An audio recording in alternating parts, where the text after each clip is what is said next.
quitte la capitale.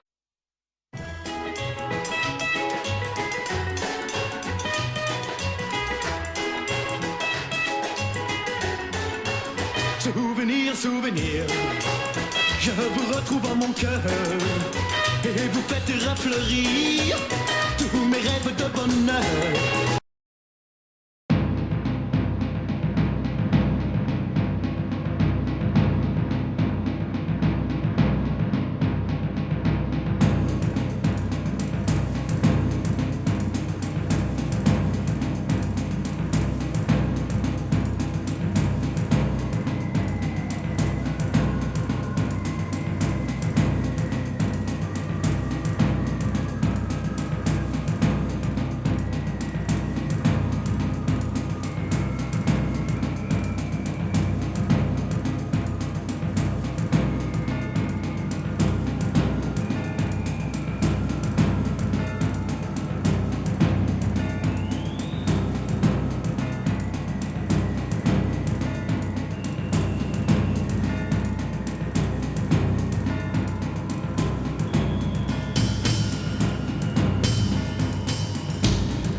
La réforme des régimes spéciaux de retraite, c'est le dossier lourd de la rentrée.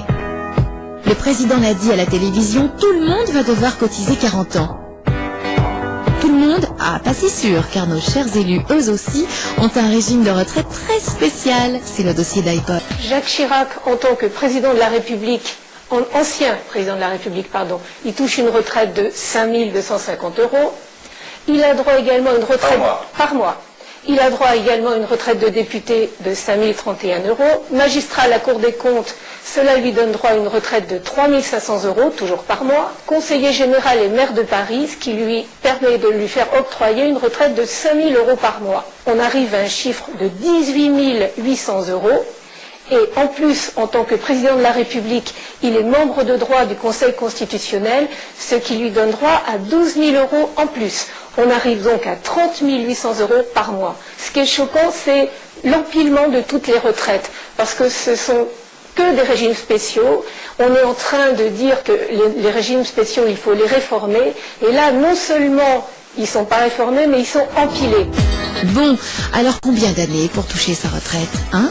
En ce qui concerne la députation, les députés ont cela d'extraordinaire, c'est qu'ils font un mandat de 5 ans, un seul, et ils ont droit, à partir de l'âge de 60 ans, à une retraite mensuelle de 1 548 € par mois.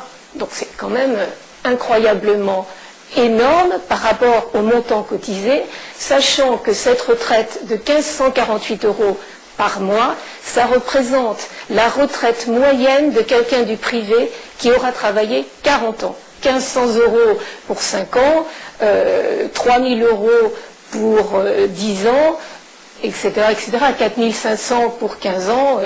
Donc là, il a des cotisations versées. Du côté de M. Sarkozy, ça donnerait environ ça. 4 000 € comme ancien député, 5 250 comme ancien président, 2 000 € au bas mot en tant qu'élu local, et maire de Neuilly pendant 20 ans quand même. Et si on ajoute les 12 000 € du Conseil constitutionnel, ça donnerait environ 23 250 €. Belle retraite, hein?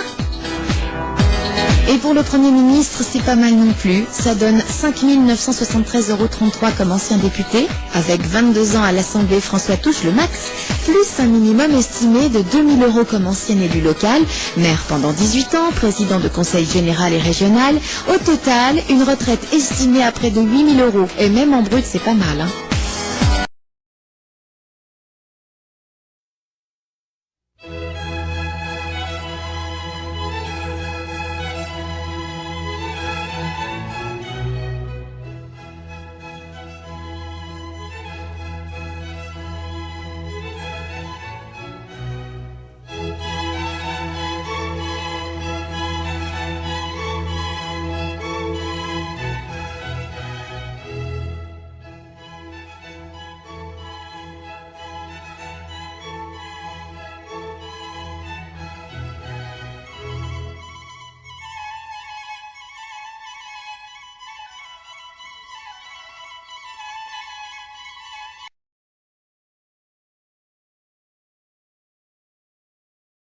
Ma conviction, c'est qu'une des questions centrales pour la France, c'est celle du pouvoir d'achat des Français.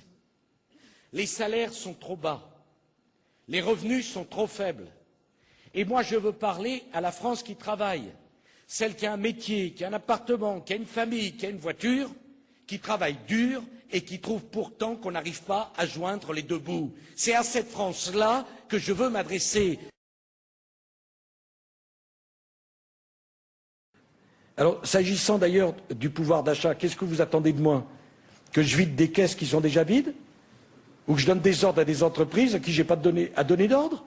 Si c'est ça votre conception de politique, ben on se trompe, on ne parle pas de la même chose. Réduire le débat politique français à la seule question du pouvoir d'achat, c'est absurde.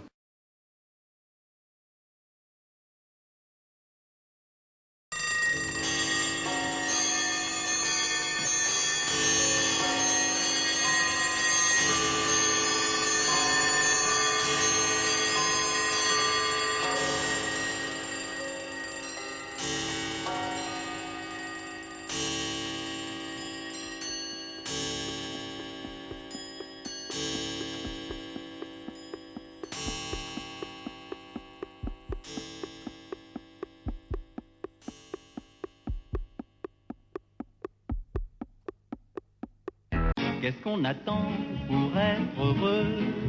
Qu'est-ce qu'on attend pour faire la fête? La route est prête, le ciel est bleu. Il y a des chansons dans le piano. Adieu. Il y a de l'espoir dans tous les yeux et des sourires dans chaque fossette. La joie nous guette, c'est merveilleux.